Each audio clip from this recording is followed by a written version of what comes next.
dadalihin ang larong ito in game number 3. Welcome to game 2 between the Team Liquid Philippines and Aurora MLBB. At muli, makikita na naman natin ang tapatan ni Demon Kite at ni Carl TZ. Ngayon ay masasaksihan natin ang tapatan ng dalawang to. Pero gusto kong tingnan may Healman na uusbong muli ngayon, Renny J. With that Angela na medyo matagal na natin hindi nakita. Oh, matagal na to eh. Parang classic pa rin naman yung tandem na to. Yung Angela plus the Joy. The moment na mag-electrifying beats na, ay talagang napakasakit at napakahirap patayin because of the heart guard. Pero balikan lang natin no, yung changes na naganap sa isang Joy. Pwede na siyang ma-stun during the electrifying beats. Yeah, and speaking of stun, marami ring mga stun na pwedeng ibigay dito ang Team Liquid PH. Pero speaking of bigayan, si Carlito kagad ay napuruhan, 30% na kanyang health. Sobrang agresibo talaga ni Carlito kapag hawak niya yung mga ganitong klaseng hero eh, no? Kumbaga parang wala talagang sinasanto. Kapag may nakita siyang pwedeng patayin, parang ganyan lang. Okay, level pang si Demon Kite, sakto sana yun. Pero si Jamie flicker na. Andun yung love waves, pero ipasapat namin. Very cute. Maintaining safety dito sa ilalim ng kanyang turret. Pero mukhang dahil dyan ay makakalamang si Doming kung sakaling makuha niya itong crab na nagbibigay ng gold. Yeah, level 4 na dito si Demon Kite. Any moment ay pwede siyang mag-dive dun sa may bandang ibaba. Pero ayaw niya eh. Gusto niya munang sabihin natin samantalahin yung pagkakataon na walang umaagaw doon sa kanyang mga jungle camps. Ngayon, ilang segundo ay mabubuhay yung unang turtle ng ating game. At nakaabang ata sa gitna si Carlito, ha? Kumbaga parang may hinihintay siyang dumaan. Instead of maintaining yung pwesto doon around, ay mukhang may inabangan siya. Pero purple na muna ang pupuntahan ng parehas na assassins in this game. Alam naman natin kapag first turtle at mas lalo kapag assassin yung team mo, ang lagi niyang sasabihin sa iyo, boy, purple muna ako. Hawakan mo muna, pa-purple lang ako. Ganun na nagiging call dyan eh, di ba? So ngayon lahat, parehas sa jungle may hawak na purple. Pero si Sanford ay hahawakan ng mga members dito ng Team Aurora. Hindi sapat yung sustainability na meron siya. Pero doon yung verse mula dito kay Carlito. And that ultimate or the Dominator's descent mula dito kay Sanji, naibitaw na nga rin. Dami nangyayari palitan lamang ng XP laners ang naganap. Nice flicker play na nagmumula kay Edward pero agaran ding nakarespond ang Cavalry and Team Liquid Philippines. Nagpalitan lamang ng XP kaya naman hindi agad magtutuloy ang ating turtle fight. Once again, this is still the first turtle of the game. Kaya naman nagtataka na ako, no? Patagal lang patagal. Talagang ayaw magbigayan ng parehas sa team. Makikita mo eh, sobrang taas din kasi ng respeto ng Team Liquid at Aurora sa isa't isa, no? Nakikita natin ngayon doon sa may bandang ibaba naman si Renny J nakatago. Available na yung kanyang hard guard any moment. Ay pwede siyang sumampa pero si Carlito ang makakuha ng unang pagong. And that's the first turtle going to the hands of Team Liquid Philippines at agaran agad nag-clear ng sariling jungle. Alam natin na invasive jungler, ika nga ni Midnight, ang isang Joy. Pero paano mo naman ba i-invadean kung lahat ng pupuntahan mo ay na-clear na rin? Yun nga eh. Tsaka ang mabilis na ginagawa kasi dito ng Team Liquid PH, ginagamit nila si Sanji pang check ng bush. Pero nandun yung ultimate mula dito kay JP. Pero nakatakas dun si Yui habang si Demon Kite gagamitin na yung kanyang electrifying beat. Sanib na with the hard guard. Buti na na pa-flicker out itong si JP. At ligtas. Malinis yun dahil nga sabihin na natin munti ka nang mamatay. At least, nirespeto kahit may heart guard. May mga iba kasi dahil may Angela, nagiging sobrang tapang. Sobra. Oo nga eh. Parang nasa isip mo, required kang dumive kapag meron sumampang Angela sa'yo, di ba? Ganun sa mga Angela. Actually, ganun nga rin ako kapag nakaano ko eh. Buti na lang, hindi tayo yung naglalaro dito. Buti na lang, hindi tayo. Buti na lang talaga. Kung ako yun, men, may Angela sa akin, Benedetta ako. Papasok na ako sa 5. Di ba? Bahala na. And yun naman din yung nakakatawa, yung development na nakuha ng parehas na jungler na pinag-uusapan natin, Demon Kite and Carlito, sa haba ng panahon nila na nandito sa MPL Philippines. No? Demon Kite nga, pumunta pa sa ibang bansa, pumunta pa ng Malaysia, and syempre yung experience na napunta at nakuha niya doon sa pagiging OFW, kumbaga. Nadadala niya dito sa Aurora. Kumbaga, kumayod lang saglit. Kumayod lang. Shoutout nga pala sa mga yung mafia. Manggagawang Pinoy abroad. Filipino. in abroad. Ayun. Hindi ko maalala. Basta yun na yun. Shoutout sa inyo.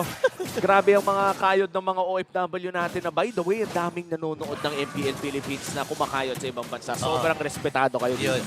Maraming salamat po sa suporta. Pero bago natin, nung pinag-uusapan natin yan, may mga recall na nangyayari dun sa may bandang itaas. Pumarty lang. Pumarty lang ng saglit yung parehas na XP laner natin. Pero si Edward ata ang pupuruhan nila dito. Habang si Demon Knight nakasalip na rin yung hard card ni Rene J. And si Demon Knight makako ng kill si Carlito. Kanya mapapatay doon. At si Demon Knight nakawa rin ng turtle. Ayun, Habang pasok na naman, JP ang magiging punti na. Tumama yung charge stun. And si JP ay makukuha din. Yue flicker out. Pero si Sanford ang matitira. Saan G-Nex pa daw natin? Doming with a kill!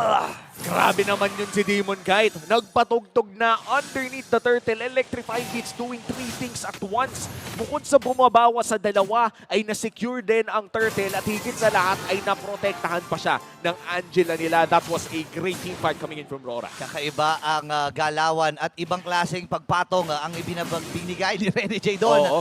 And the Benny Cutie, parang nahihirapan si Benny dito, no? Kasi hindi siya binibitawan ni Edward, ni Rene J doon sa ibaba eh. Kumbaga kung hindi nakasakay kay Demon Knight, umaalalay naman kay Doming. Ganyan mag-Angela pero naiwan. Ako na pin down and Numinum Blast tumama. Pero si Doming, may mga recalls na kanyan. Wow, ganyan, nagpapainit talaga ngayon si Doming dito. At Edward with the play once again, pero hindi tatama ang kanyang Earth Shatter. Big rotation coming in from Team Liquid Philippines. Pero mukhang nakaamoy ang Aurora at agaran silang bumalik sa mid lane dahil kailangan ng i-clear ang minions na binibintap ni Yue. Ang bilis talaga makaramdam, no? And ito talaga ang galawan, mga world-class na galawan. Carlito, kailangan nyo matras. Andun yung electrifying Sanib din with that hard guard. Kakayanin pa ni Carlito yung kanyang mga dash. Pero hindi. Mas marami daw dash si Demon Knight. Ayan na, 2v1 Recall. yun, hindi lang halata. Yan, recall, Rene J forced to flicker. Pinatigil lang ni Benny at nagpatuloy na ang party. Napa-okay pa nga eh. Umokay pa nga doon si Carlito. Okay pa daw siya. Nakuha lang siya doon. Second death niya. Pero ang problema, si Sanford naman ngayon ang pupulutanin dito ng apat na members well dito sa side ng Aurora. Habang si JP nandun din for the follow-up. Same with Sandy. Nagamit na rin yung dominant system pero hindi ata sapat yung damage nila. Yue for that folks. Pero makakatakas pa rin ang kukunat. Ang lupit pala, no? Ayan na, kumagat na si Doming. Hop. Pero nag-no, pabalik ng Turtle. Still, Rene J without a flicker. Medyo delikado si Rene J. Sa dami na nangyayari, akala ko nga, mga 20 minutes na yung game. Oo. Sa sobrang daming aksyon, huling pagumpalang pala ang pinag-aagawan ng dalawang team na ito at makukuha ito successfully ng Team Aurora. And this is already a 700 gold lead lamang. Kumbaga, kahit hindi ganun kalaki ang lamang ng Aurora, nakokontrol nila ang mapa dahil sa power spike na meron sila ngayon. And for Team Liquid Philippines, siguro makakuha lang sila ng isang magandang pitas kay Doming. That could start up yung meron na, yung binibuild up nilang bagyo sa gold lane. Oo, no, lalo na hindi pa rin naman nakakakuha na, or hindi pa nila na-shot na or napapatay itong si Doming. And nakita natin yung performance ni Doming, lalo na kapag alam niyang walang pumipigil sa kanya, di ba? Sobrang tindi niyan. Remember, noong mga nakaraang seasons, ay nakikita na natin ang potensyal na quote-unquote the next standard pa nga, di ba? The next standard at higit pa sa lahat ay hindi siya, sabihin natin nagre-recall siya dito, in interview sinasabi niya, marami pa siyang kailangan matutunan para maabot yung ganong klaseng gameplay. But at this point, makikita naman natin na iba talaga yung galaw ng isang Doming ngayon with this Roger. At ito kapag iniisip ko nga parang bukod sa pagiging next standard, ay talagang yung Paldoming nandun pa rin. Oo nga eh. Oy, tandaan nyo paubos na ang Week 5 tickets. Kaya kung kami sa inyo, bumili na kayo. Oo. Check nyo lang ang ph-mpl.com for ticketing details. Ayan, nakakatuwa, no? Yung experience dito ay talagang kakaiba. May mga patambol, may mga merch pa tayo sa labas. At higit sa lahat, makikita nyo in real life si Burrito. De, joke lang, mga paborito yung pro player, syempre. Ayun. Ba't naman ako na naman nadamay dito? Sorry. Ikaw tong katabi ko. Okay. At this point, mukhang makakapag-push naman ang Aurora. A 1K gold lead already. Tumahimik ang ating laro bigla, Burrito. Oo nga eh. Alam mo, sobrang bihira ako nakakita ng isang Angela na laging kasama sa teamfight. Di ba? Kapag ka Angela, nag-level 4 ka, sige na pre, tambay ka na lang dyan sa second turret, no? Ang gawin mo na lang, hard guard ka lang. Pero siya hindi. Nag-check pa nga ng bush, no? Proactive na Angela. Ito yung tipo na lahat ng bush lalagyan ng pag-ibig nila Labwins Nila Labwins. para lang malaman. Pero mukhang nalaman nila na si Edward ay nandito lamang sa left bush pero hindi na nila papatulan pa. Malamang edit din eh. Ang sakit niyan kapag hindi mo agad na burst. Oo, mahirap talaga kalaban yan. Pag na-full yung stocks, tapos nakapag-primal rat, alam mo na kung saan ang hahantungan nyo. Pero ngayon, ang hantungan ay dito sa may Lord. Habang dinamba na rin dito ni Edward, ito yung shield, and blast. Pero si Sanford ay nakukuha na kagad ng kill dito habang nagamit na rin yung mga sayaw mula kay Demon Kaida. Mamamatay din itong si JP habang tuloy-tuloy sila dito. Sanford ay nabababaran din yung Dominator's Descent from Yue. Wow. Pero wala pa rin mangyayari.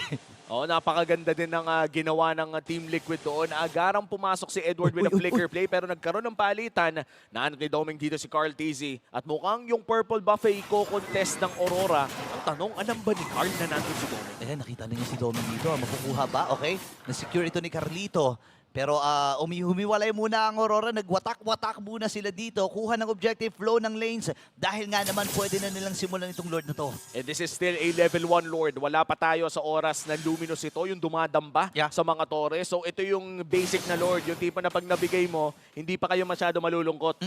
Kayang-kaya pang i-burst, no? Lalo na sa kits na meron ang Team Liquid PH at ang Team Aurora. Kung sino man na makakuha sa kanila, no? Pero ang kailangan lang nilang i-worry dito is yung mga Dominators Descent rin. Ang paglapag nito. Ang problema nga lang, si Yue, parang mga last 2 clashes, kinukuha na niya yung Dominator's Descent, parang nakikipagsabayan na siya dito, di ba? Kumbaga dalawang alien na nagbababara na lang. And grabe din kasi yung babad kapag naka-glowing one na eh.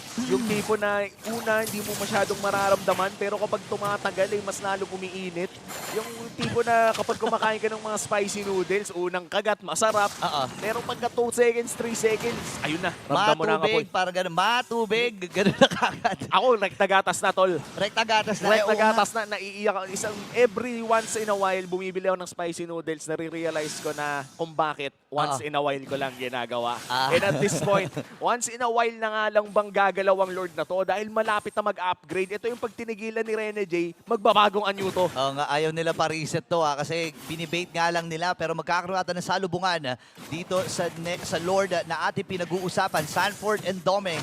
Andun din si Yue pero andun at ilalapag yung mga aliens na meron dito si Sanji. Reset na naman! Ayan na, magre-reset na ang Lord at nag-enhance na nga ito. This is already a Luminous Lord at means dito ko lang makikita ng isang Angela na nag-hold ng Lord mag-isa. Diba? Isipin mo yun. Ito yung pinupoint na doon kanina pero inapag yung ultimate. Habang si Demon Gun makakuha ng Lord na yun, naisayaw na nga rin. Habang si Edward kailangan na rin tumakas. Numinom blast, hindi tumama. Pero si Benny Cutie, andito na naman yung mga sibat. At transfer sila dito. Tumama yung charge ni JB pero mapupuruan na. Doming! Yung kalbot mula kay Doming. Ang sakit ng mga normal hits ni Benny Cutie. Pero sa haba ng nangyari na yun, walang mamamatay. Lahat ng mga battle spell ng Aurora ay nagamit na rin. Pero dahil doon ay nanatili silang buhay for this Lord push. Once again, this is already a Luminous Lord despite it being the first Lord of the game. Ito yung pinakaunang Lord na nakuha pero may damba na agad. Nasalo yung electrifying beat sabay recall mula kay Doming. Mainit ang Aurora ngayon, men. Mainit. With the game 1 victory, napunta na agad sa kanila. Ay mukhang nadala nila ang momentum entering this game number 2. Ano kaya ang gagawin ng Team Liquid para sirain yung ganong klaseng tempo ng Aurora ngayon? Actually, parang kung iisipin mo, pwede na nilang ilaban to under the base eh. Parang ang hirap ng lumabas knowing na ang sakit ni Edward, andun din yung mga kalmot ni Doming, and at the same time, sobrang tricky kasi ni Yue dito, you know. Any moment, pwede siyang kumuha ng mga skills na pwede niyang magamit dito. Kunyari, Luminum Blast. Pero sa ngayon kasi, ini-spam niya itong Dominator's Descent eh. Parang mas nagagamit niya daw ng mas maganda. Tsaka bukod sa mas nagagamit niya, nagbibigay din ito ng additional defensive maneuvers para sa kanya. No? Yung tipo na kahit pasukin siya ni Sanford, pasukin siya ni Carl Tizzy, makapag-timing lamang siya ng isang malupit na Dominator's Descent ay pwede pang mabaliktad.